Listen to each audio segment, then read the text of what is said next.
Hey there, it's Teresa Lear Levine from the Becoming More Me podcast. And recently on episode 179, I shared about the recent passing of our beloved dog, Latke. The episode's called Moving Through Grief and Loss When a Beloved Pet Dies. And you can check that out here on YouTube or wherever you enjoy podcasts. But today, what I wanted to do was some actual EFT tapping to go along with that episode and to help you if you might have a pet that is approaching end of life or if you have just recently lost a pet. So, to preface this round of EFT that I'm going to do, I will say I am going to make it personal to my experience. I'm going to use my dog's name, which was Latke, like a potato pancake, because he was a gift to my husband during Hanukkah 12 years ago. And I'm going to put in, things that are personal to my experience with this dog. But that does not mean that you can't totally personalize this for your experience. So EFT is kind of a follow the leader experience. I'm going to be tapping on a point, a meridian endpoint. These different points are correlated with where energy blockages happen, where these deeper, sadder emotions might be trapped. And we're going to tap. I'm going to say these phrases. You're going to say the phrases back and tap the same spot. What I want you to know is that it's okay to change the words. Put your pet's name in. If you have a different experience, talk about your experience while I'm talking about mine. Make it personal to what you're going through with your pet. We lost a dog. Maybe you lost a cat or a parakeet or a hamster or a fish. It doesn't matter, okay? This is kind of universal and it will help you to transform these feelings, whatever your experience might be. Grief is a pretty universal thing, and a lot of the things that we experience when death is approaching are very universal too. So just want to make that clear before I start here. And if you're ready, then we can dig in together on this. So the first thing I would love for you to do is to just take a nice deep inhale, hold it for a moment, and then exhale out through your mouth. It's always good to get an idea of what you're feeling before you start. So just rate what the emotion is that you're feeling regarding your pet's passing. You might be feeling afraid. You might be feeling sad. You might be feeling helpless. It could be any of those things, all of those things, other things. Okay? So figure out what the emotion is that you're feeling the most of, and then rate it on a scale of 0 to 10, where 10 is the most and 0 is the least. Write down your number so that we can revisit it at the end, and hopefully we will have shifted some of that energy so that if you were an 8, a 9, a 10, maybe you'll be a 3, a 4, a 5. Who knows? Maybe you'll be a 0. You never know. Be open to possibility, and we will dig in on this together.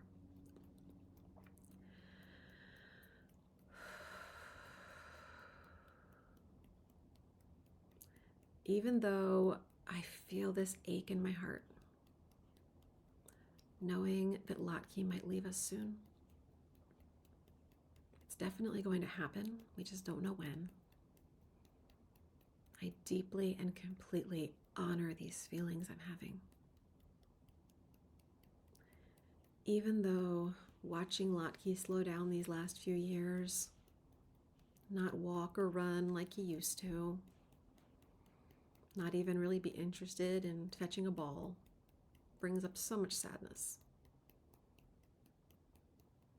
I'm here to honor our time together and cherish what's left, because he's still here right now. Even though it's so hard to imagine life without him. We've been a 2-dog family for several years, and he's been with us for 12 years. And it's going to be different, and I'm not ready for it.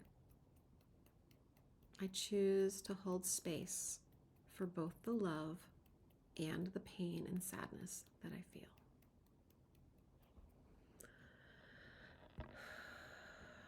I really see Latke slowing down. He doesn't want to go outside as much, isn't eating as many of his meals. And it hurts. especially because I don't know what he's feeling. Doesn't seem like he's in pain. Doesn't even seem like he's worried. But how am I supposed to know? And I feel sadness with each little change, each little sign of decline. I wish I could make him healthier. I wish I could make him live forever. I don't really mean that, but I kind of do. I wish I could ease his struggle and somehow know that this would be an easy transition for him. And it's scary because I don't know if he'll pass in a natural way or if we'll need to put him down. And I'm really scared about if we need to put him down. I don't want to make that decision.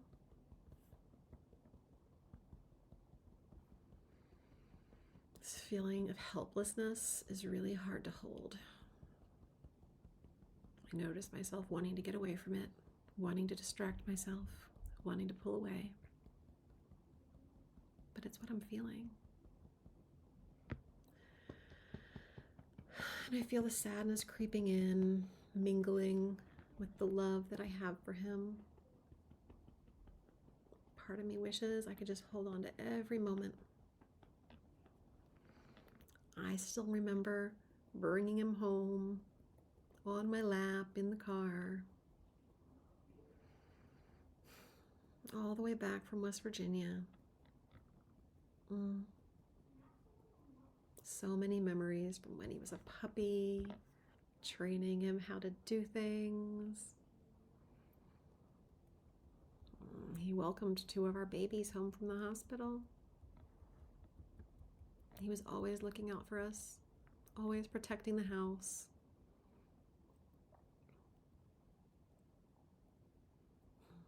And another part of me knows it's time for him to rest. It's time for him to find peace.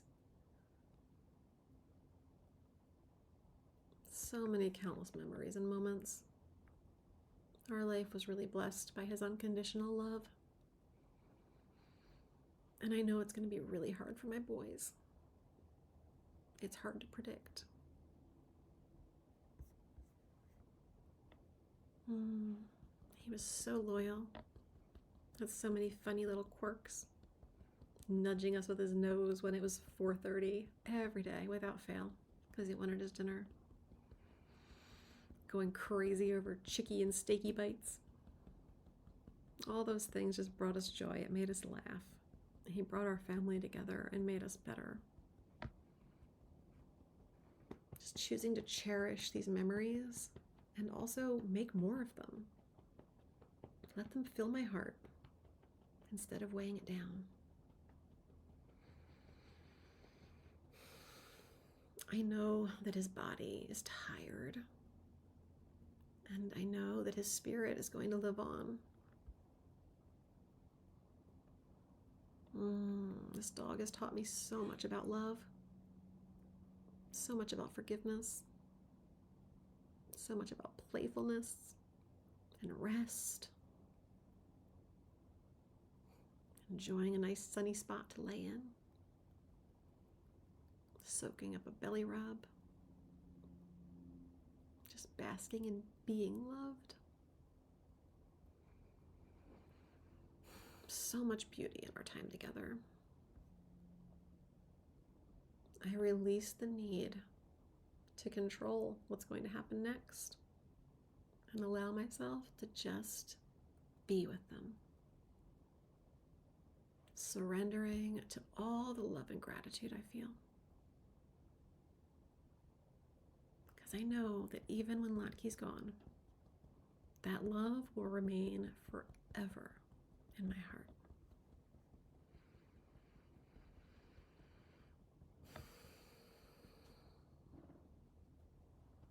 And those memories will always bring me joy.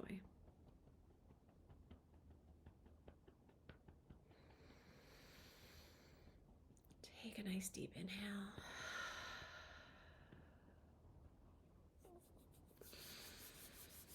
And And then reassess your number, the pain, the sadness, the helplessness, the fear. How does it feel to you right now on that scale of 0 to 10? I always love it when you guys send me messages or put comments and say, hey, I started at an 8 and now I'm a 3, and describe what your experience was like, or tell me a little bit about your pet in the comments and what you're going through, and I'll hold space for that and be rooting for a peaceful transition. And if you haven't already listened to episode 179, you can perhaps find some peace and some unity in hearing the story about Latke passing and what we went through and how we grew as a family in that season, because it really was an impactful lesson and he taught us so much, so much. Oh, I miss him. Thanks for tapping with me.